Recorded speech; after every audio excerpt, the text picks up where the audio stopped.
प्यारे बच्चों, बेटा आज मैं तुम लोगों को रिप्रोडक्टिव हेल्थ वाले चैप्टर से ही कुछ छोटी छोटी बातें हैं बताऊंगा जो बड़ी इम्पॉर्टेंट है, शॉर्ट नोट में पूछी जाती हैं।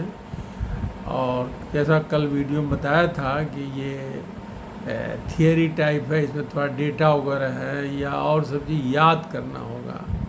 अब इसमें एक चीज़ आती है एमनियोसेंटेसिस। एमनियोसेंटेसिस सवाल उठता है कि यह है क्या, तो ये शॉर्ट नोट में पूछा जाएगा या नीट में पूछा जाएगा। What is amniocentesis? AMNIOCENTESIS। Amniocentesis बहुत इम्पॉर्टेंट है बेटा, और इसको तुम मोटे तौर पर जान जाओ कि इससे जो है माँ के कोख में जो भ्रूण जो बच्चा पल रहा है, तो एम्ब्रियनिक स्टेज में, फर्टल स्टेज में, इस टेस्ट के ज़रिए, ये एक तरह का टेस्ट होता है जिससे ये पता लगा लेते हैं कि विकसित होता हुआ बेबी जो पैदा होगा वो लड़का होगा अथवा लड़की। अगर लड़की होने वाली होगी तो उसको किल कर देते हैं, उसको अबॉर्ट करा देते हैं, उसको ज़ाया करा देते हैं। और पहले इसका बड़ा एमनियोसेंटेसिस का पॉजिटिव यूज़ था, लेकिन अब इसका लोग मिस यूज़ करने लगे हैं। जैसे ही पता चला कि ये तो हमारे घर में या किसी परिवार में कोई औरत है और उसके कोख जो बच्चा भ्रूण पल रहा है, एम्ब्रियो या फर्टस, वो बच्ची होगी, तो उसे ज़ाया करा देते थे, किल कर देते थे, ख़त्म कर देते थे। इसीलिए हमारी सरकार ने मेरे ख्याल से कुछ यार 1995 में एक कानून बना दिया, भ्रूण हत्या को बैन कर दिया। आप भ्रूण हत्या कर नहीं सकते, इसमें 10 साल की सज़ा भी है और बहुत सारी चीज़ें हैं। तो ये इसका निगेटिव पहलू है। पॉजिटिव पहलू में क्या होता था, बहुत पहले से एमनियोसेंटेसिस जो टेस्ट होता था उससे ये पता लगाते थे कि ये जो बच्चा पल रहा है इसके अंदर कोई जेनेटिकल डिसऑर्डर तो नहीं है, मेंडेलियन डिसऑर्डर तो नहीं है, क्रोमोसोमल एबनॉर्मलिटी तो नहीं है, जैसे हेमोफीलिया है, सिकल सेल एनीमिया है, डाउन सिंड्रोम वगैरह अभी हम लोग पढ़ेंगे आगे वाले चैप्टर में। तो इस तरह का तो शुरू से ही उसका इलाज शुरू होता है और बच्चा जब पैदा होता है तो ठीक होता है, नहीं तो कुछ दिन के बाद वो उसकी डेथ हो जाती है।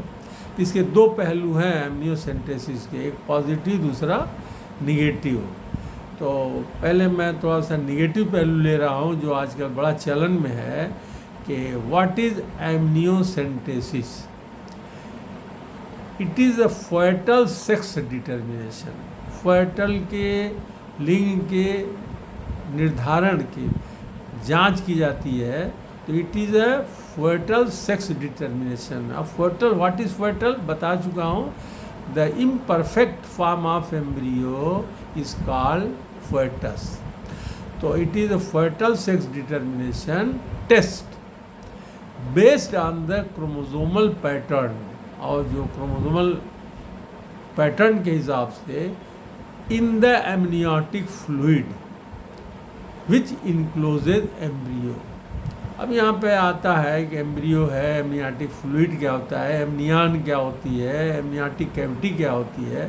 तो जैसे ही ये प्रेगनेंसी हो जाती है तो भ्रूण जो है, भ्रूण के चारों तरफ एक मेम्ब्रेन से घिर जाता है और उसके अंदर कुछ फ्लूइड भर जाते हैं जिसको एमनियोटिक फ्लूइड कहते हैं, और जिस झिल्ली से गिरता है उसको एमनियन कहते हैं। ये जान जाओ बेटा, बड़ा कन्फ्यूजन रहता है, क्लास में सर लोग पढ़ाते हैं तो दाएं बाएं कर देते हैं।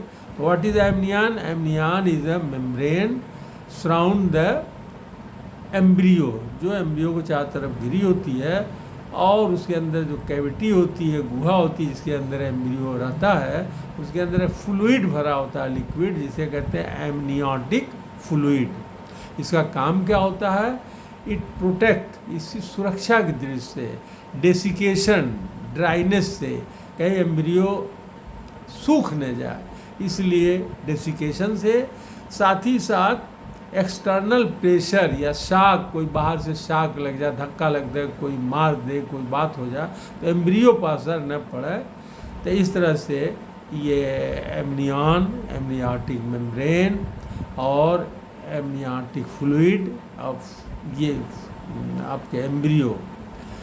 तो ये था बेटा जो निगेटिव पहलू है इसका। It is a fertile sex determination based on the chromosomal pattern in the amniotic fluid which encloses the embryo.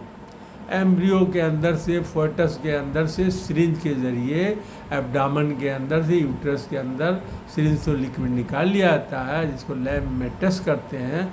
उससे क्रोमोसोमल पैटर्न पे मालूम हो जाता है। अगर XX सभी क्रोमोसोम हैं उस फ्लूइड में, इसका मतलब वो जो बच्ची पैदा होगी, जो बच्चा भ्रूण बनेगा बच्चा, वो लड़की होगी, फीमेल चाइल्ड होगी।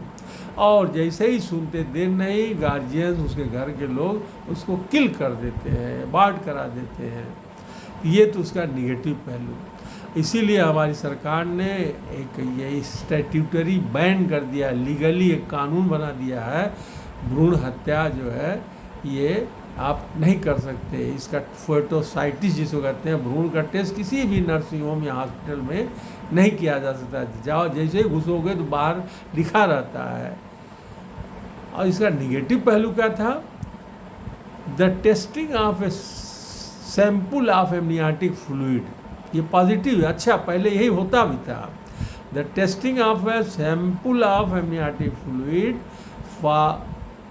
From pregnant women to determine the condition of an unborn baby. जो बच्चा पैदा होने वाला अनबॉर्न बेबी है, उसकी क्या कंडीशन है, उसके अंदर कोई जेनेटिकल रोग नहीं है, जिसको हम लोग कहते हैं मेंडेलियन डिसऑर्डर, क्रोमोसोमल डिसऑर्डर, जिसमें हीमोफीलिया है, आपके फिनाइलकीटोनुरिया है, या क्रोमोसोमल पैटर्न है 45 क्रोमोसोम वाली बेबी बन जाए, या 47 क्रोमोसोम वाला कोई जेंट्स बन जाए, जिसको हम लोग किन्नर कहते हैं। तो इस तरह से ये इसके दो पहलू थे एमनियोसेंटेसिस के, एक निगेटिव, दूसरा पॉजिटिव। और निगेटिव पहलू को हमारी सरकार ने, भारत सरकार ने कानून बनाया है, जिसे इसका टेस्ट किसी भी हॉस्पिटल में, नर्सिंग होम में नहीं हो सकता। एमनियोसेंटेसिस बड़ा इम्पॉर्टेंट है बेटा। इसमें विकसित होते हुए, डेवलप होते हुए फर्टस के सेक्स के बारे में पता लगा लिया जाता है बहुत ही अर्ली स्टेज में, और उसी हिसाब से उसको ज़ाय करा दिया जाता है, किल करा दिया जाता है। इसी को कहते हैं amniocentesis. This is all about today. Thanks. इसके बाद भी समझ में ना आवा बेटा, तुम लोग कमेंट में बताना, मैं इसको फिर से बताऊंगा। इस चैप्टर में का ये बहुत इम्पॉर्टेंट है। इसमें शॉर्ट नोट में इस साल मेरे गेस्ट में पूछा जाएगा CBSE बोर्ड में 12th में। थैंक्स।